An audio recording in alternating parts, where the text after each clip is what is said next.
Iniciamos hoje nossa primeira aula da disciplina Introdução a Banco de Dados.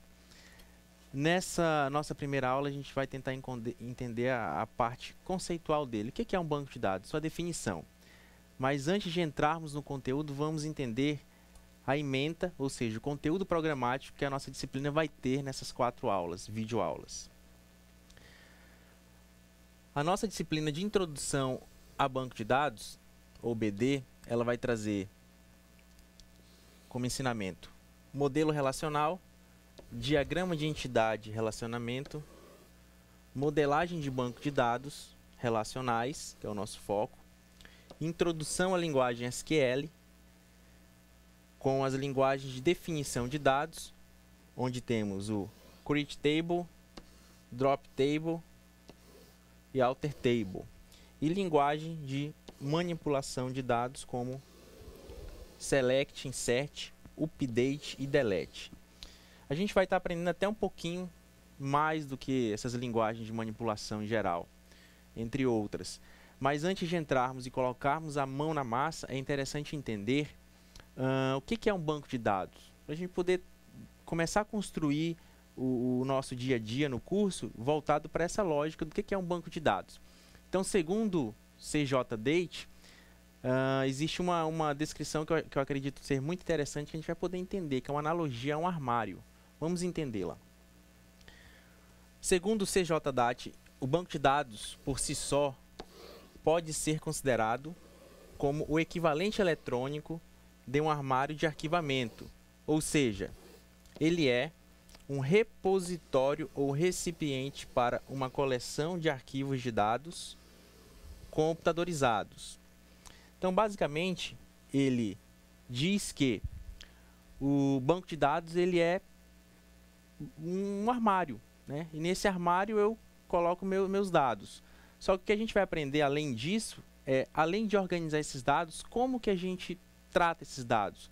Como que a gente gera relatórios, saídas, para de fato ele nos gerar algum resultado positivo? É o que a gente vai estar aprendendo durante esse curso. O banco de dados, ou BD, ele é composto por uma coleção de dados. Mas antes é interessante a gente entender o que são dados. Dados são fatos conhecidos que podem ser registrados e possuem significado próprio. Características de um banco de dados. Ele representa algum aspecto do mundo real, ele possui um objetivo específico, ele possui grupos de usuários interessados e ele pode ser de qualquer tamanho e complexidade. Então, são algumas características que a gente entende sobre banco de dados. De fato, o que ele faz no nosso dia a dia é o que a gente vai poder construir durante o curso. Além disso, a gente precisa entender que um sistema de banco de dados é basicamente um sistema computadorizado de manutenção de registros. E esse sistema, ele é composto pelo quê, professor? Existem personagens nele, existem usuários, existem atuações diferentes? Existem sim. Então a gente vai entender agora essa estrutura do sistema de banco de dados como um todo. Bom, no nosso sistema de banco de dados a gente encontra os desenvolvedores de aplicação, podem ser aí os projetistas, os analistas de sistemas e os programadores. Temos usuários finais, aquele usuário que não entende nada, mas que trabalha ali, utiliza o banco de dados sem saber que está utilizando, ao acessar um site ou usar uma aplicação qualquer. Temos o administrador de banco de dados, que é o DBA. Basicamente, de uma maneira mais informal, ele tem a função de manter o banco de dados. E o administrador de dados, que é o DA, que é manter a integridade do banco. Hoje, não se divide só nisso, em DBA e em DA. Esse DA ele já está até em desuso, porque como o foco do banco de dados é gerar resultado cada vez mais que ajude na tomada de decisão, entra em cena toda uma estrutura organizacional para se manter esse banco de dados.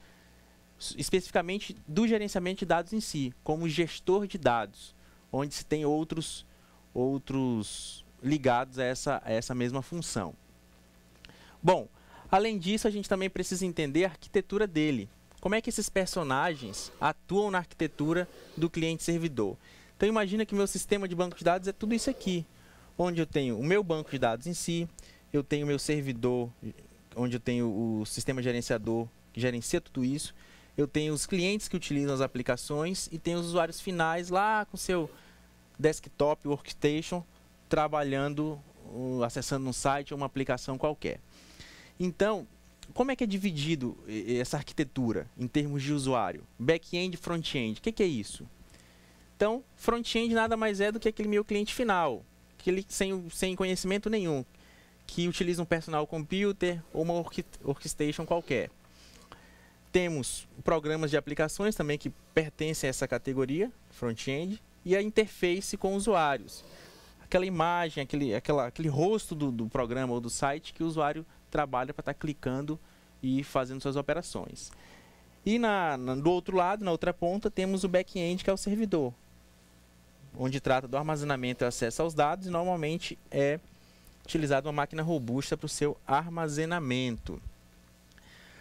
Bom, professor, entendemos aí mais ou menos a estrutura, o que é um banco de dados. Agora eu quero entender como é que eu organizo esses dados lá dentro. Simplesmente a analogia que foi feita, um armário, eu jogo tudo lá, eu tenho pastas e papéis e jogo tudo lá dentro? Ou existe uma maneira, existe uma metodologia, uma teoria matemática para se organizar isso? Existe. E essa teoria é justamente a que vem a nos tratar disso. Como é que acontece o funcionamento disso?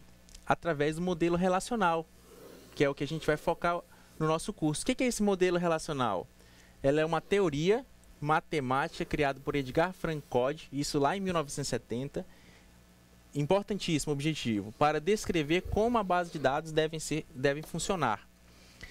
Aqui ele resume que a estrutura fundamental ela é composta por tabela, né? Existe uma relação que é constituída por um ou mais atributos, que são os campos, que traduzem o tipo de dados a armazenar. E que cada instância dessa do esquema, ou seja, linha, é chamada de tuplo ou registro. Então, aqui ele resume uma tabela. Registro, coluna, linha, coluna, linha, registro. Além disso, qual outra descrição que a gente pode ter sobre isso? Ele diz também que o modelo relacional ele implementa estruturas de dados organizadas em relações ou tabelas. Porém, para trabalhar com essas tabelas, algumas restrições foram impostas para evitar aspectos indesejáveis como repetição de informação, incapacidade de representar parte da informação e perda de informação, onde se resume em entidade e relação de fato. Então, ele faz uma representação conceitual de entidade e relação. E o que seria uma entidade e relação, de fato? A entidade ela é representada pelo quê? E essas entidades, como é que elas se representam ou se relacionam? De que maneira? Cardinalidade, entre outros. Então, basicamente, é a pergunta que eu faço a vocês. Entidade, relação, modelo. O que é isso, professor? É o que a gente vai estar vendo na nossa próxima aula, entendendo o que é uma entidade, uma relação e como acontece essa relação. Então, observem que a gente entende que essa estrutura de tabela, essa teoria matemática de Francod, ele se resume numa estrutura de tabela. Só que simplesmente eu não tenho tabela ou entidades e simplesmente isoladas. Eu tenho que relacionar elas, eu tenho que fazer um tratamento desses dados, eu tenho que ter restrições para poder a minha base de dados não ter inconsistência. E é isso que a gente vai aprender na próxima aula, de fato, o que é uma entidade, uma relação e seguir adiante com o nosso conteúdo. Obrigado, até a próxima aula.